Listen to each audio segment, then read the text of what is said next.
So let's start with the first one, right? In first case, we're going to talk about, again, how to develop your own sense of serenity, your own version of serenity, so you can create a little bit of more day-to-day calm. And the question then is, how do we define serenity? You know, we like to start with definitions so we're all on the same page. According to the dictionary, it's a state of being calm, peaceful, and untroubled. Sounds fantastic, yet how do we do that during times of crisis, right? Two ways, both have to deal with acceptance. The first is starting to really accept and understand that tough times have their challenges and we can't avoid, ignore, or flee from them. And if you go back to one of our earlier calls about how to create deeper acceptance of challenging circumstances, we discussed this more in depth. The second part is also understanding that at least part of the challenges that we're feeling, we are creating or making worse for ourselves. And this is just the beauty of being human, right? So the main issue is we get in our way. And so how do we get in our way? And here's some ways, right? As we spoke previously, we nurture limiting beliefs and fallacies of thought. So limiting beliefs are sort of core values or concepts that guide our behavior, such as, you know, I'm not good enough, or this is only going to get worse, or et cetera. It can also be that as long as I work hard, I will get the things that I want. So these are guiding belief systems, but limiting ones are the ones that make it more difficult for us to be effective in life. Fallacies of thought are rather ways of interpreting information and inputs that we get. So this is, for example, you know, seeing one thing go wrong and then generalizing it and saying, because this went wrong, everything else will go wrong. It's not actually a belief system. It's just a way of interpreting. It's a cognitive way of interpreting information. Another version of this is personalizing. You see someone who reacts poorly to you in one moment, and you assume that it has to do with you, right? Versus them maybe just having a bad day and it has to do with them. So these are fallacies of thought, and these things, as well as limiting belief systems, make it difficult for us to kind of nurture a sense of serenity. Other things, catastrophizing the future, right? And this is also part of an actual fallacy of thought, but what this looks like is, you know, it's all going to go bad. Things are going to get worse. You read newspaper and you see some, unfortunately, you know, not really good information. And part of that is because they're catastrophizing for marketing reasons, right? And you get on that bandwagon, as we say, you go down the rabbit hole of it's going to get worse, et cetera. And so it's feeding that negative wolf. The other reason that we may be lacking serenity is because we treat ourselves unkindly. And this comes a lot, for example, through negative internal talk or internal dialogue. Things like, I'm not good enough, you're stupid, how could you do that again? And the case with internal dialogue is that some of us, especially if we've practiced centering or awareness techniques, are more aware of how we speak to ourselves. But a lot of people, having never really taken that time perhaps, have difficulty connecting with that internal dialogue. And so it's still influencing them subconsciously, but perhaps it takes time to really ask yourself, how am I speaking to myself? And again, even those folks who may be really trained in this, there are internal dialogues that can be particularly subversive and sort of under the skin, under the mind, right? Other thing is that we continue to accept and endure negative circumstances and negative influences. As we spoke before, this is a lot about what can you influence, and we'll talk again more about that. But we get so fixed in ways of being and working and dealing that it can be difficult to say, hey, you know what, this is something I could change even slightly that would make a difference for me.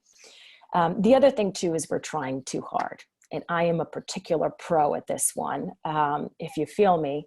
There's a beautiful saying by the famous Buddhist monk Thich Nhat Hanh, who says, when you're feeling overwhelmed, you're trying too hard. I have this pretty much plastered all over the place. So the question here is, how are you getting in your own way and preventing a more serene state of mind for yourself?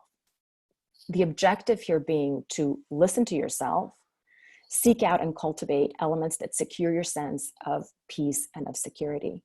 If you remember from one of our first talks, we spoke about the fact that calm, tranquility, serenity, you can't get them without first holding on to some safety, some security. Because letting go is about feeling that something and someone is going to catch you, but hopefully you're creating and finding that security within yourself. instead of creating codependency, right?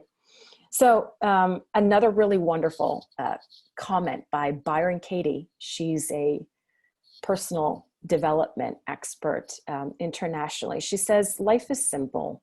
Everything happens to you, for you, not to you. Everything happens at exactly the right moment, neither too soon nor too late. You don't have to like it. It's just easier if you do. So the concept of this is, you know, taking ourselves out of the victim role, out of the victim perspective. You may not entirely agree necessarily with everything, and it doesn't necessarily also want to suggest ideas of everything happens for a reason. Some people believe that, some don't. But it does say that if we take the time and the effort to consider what is happening around us, we can make sense of things, we can find ways to work with it instead of just passively sit back and feel like we're helpless. So how do you do this? How do you create a more healthy sense of serenity for you in your day-to-day? One is make it a priority. Make peace and serenity a priority and cultivate it like any other that you have in your life. As we keep saying, a lot of people feel this is kind of an auxiliary thing, but it's not. And that means not, again, overdoing it, but just really listening to your body and considering, what do I need to do? What brings me peace? And that's going to change. Especially you'll find that there are things that bring you peace or serenity right now, as I spoke to you before about my puzzle obsession recently. But, you know, maybe situations change and you don't need that anymore. It's okay to shift. It's just the point is to actively look for things that will help you, right? And that means understanding how you work particularly, what your needs are, what your preferences are, what your blocks are, but also respecting your needs and limits and having at least some way of checking in with yourself. The second is understanding that there's a time and place for things. And what this refers to is very much, you know, that moment of waking up at 4 o'clock in the morning or 3 o'clock in the morning, and, you know, the gears start to turn and you start imagining every possible scenario and all the ways that you're going to answer your emails and deal with that and have that conversation, etc. We've all gone through this. One clever way, which actually works if you practice it, is to say to yourself, hey, listen, this is a moment for peace, for rest, for rejuvenation. You can deal with all these things tomorrow morning. That's what the day is for. But right now, we're here to relax because we deserve that, we need that, and we'll handle all these things better in the morning if we do. So let's put these in a box, so to speak, under the bed, and let's move forward. I'll deal with that tomorrow. Sounds crazy, but if you try, and I encourage you to create your own techniques to really respect and say, I will get to this, but not at this moment, right? And this is just one example. The other thing is also creating and insisting on the time and place you need to function well and healthily, right? Some people are saying that, you know, in order to do well, they need to have a little bit extra time in the morning, or they need to shut off after a certain hour at night. Others say, you know, I can only take this much screen time. I can only take that much people time, or I need to really be connecting with people at a certain moment. So again, create that space and time for the things that you need, respecting the fact that, especially if you're living with other people, their needs will be possibly different than yours, right? And it's okay. Nobody's right or wrong. It's just what works. Cultivate your inner best friend. That's the next one. Again, it sounds silly, but a lot of us are making life more difficult for ourselves by treating ourselves badly, as we said. And so the idea is, how different would life be if, first of all, if you felt 100% worthy all the time? How differently would you go through your day? How differently would you function if, instead of when you made a mistake or you got overwhelmed, it didn't go along the lines of like this in your head, oh, you're so stupid, just push, don't complain. And you put pressure on yourself versus saying, hey, I get it, I'm here. You know, I'll take care of you. We'll get through this. Elizabeth Gilbert has a wonderful version in one of her talks for a mindfulness initiative that came out that I saw. And she says, you know, one of the first things she says in the morning is, having gone through a lot of difficulties, you know, a lot of pain comes up for her the minute she wakes up. And one of the things she says is, the first thing she starts to write is say, oh my God, I need you. And it comes that part in her head that says, I'm here for you. I'm always here for you. And that's herself, right? So we have this power. We have these abilities, but we don't tap into them. I'm always telling you also, eliminate, reduce negative influences, amplify the good ones. Again, sometimes we're just dealing with crap because we think we have to. Whereas you can actually decide to reduce it. Even if it's a loved one, you can find ways to connect, but preserve your own well-being in the process. The concept of trusting the universe and trusting yourself, right? This is not mystical. It doesn't matter whether you're religious, spiritual, or atheist. It's not about everything will work out well all the time. We don't know. But there is something to be said for trusting your ability to take care of yourself, seeing and connecting, as we said before, connecting to your wins and the ways that you have been there for yourself before. Trusting the universe that while terrible things happen in this world, there are other also oddly positive and productive things that come out of the worst of it. And that's happened in wars, that's happened in all kinds of tragedies, and it's looking for that, right? And that goes along with this idea of look for the helpers. This is Mr. Rogers, his mom, when he was a young kid, when he would watch the news and get frightened, she would say, look for the helpers, right? You can also look at the devastation. Then again, you're feeding that bad wolf. But when you look for the helpers, look for people who are helping. Look for people who are coming up with solutions. Look for people who are sharing love and support and collaboration. They are always there, right? But it's a really beautiful way to shift our perspective.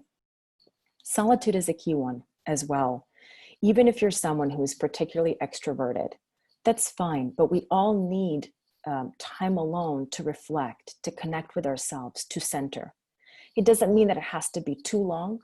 A lot of people may feel uncomfortable with this, but it's only because they never do it. And so the first moments can be a little bit jarring, but just some time to yourself is critical. And we'll see how that comes up again when it comes to your work too.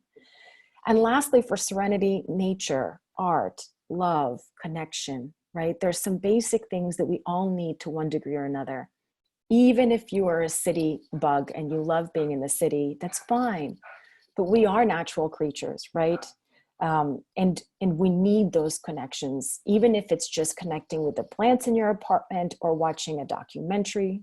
I love watching, underwater documentaries, which are just so super soothing. Sometimes I think we watch the Apple TV screensavers more than we watch the actual shows, right? But it has its effect. And there's so many different ways to plug into that, right? Walt Whitman has this wonderful quote that I love particularly. He says, "Now I see the secret of the making of the best persons. It is to grow in the open air, to eat and sleep with the earth." And I think this is something somewhere inside all of us.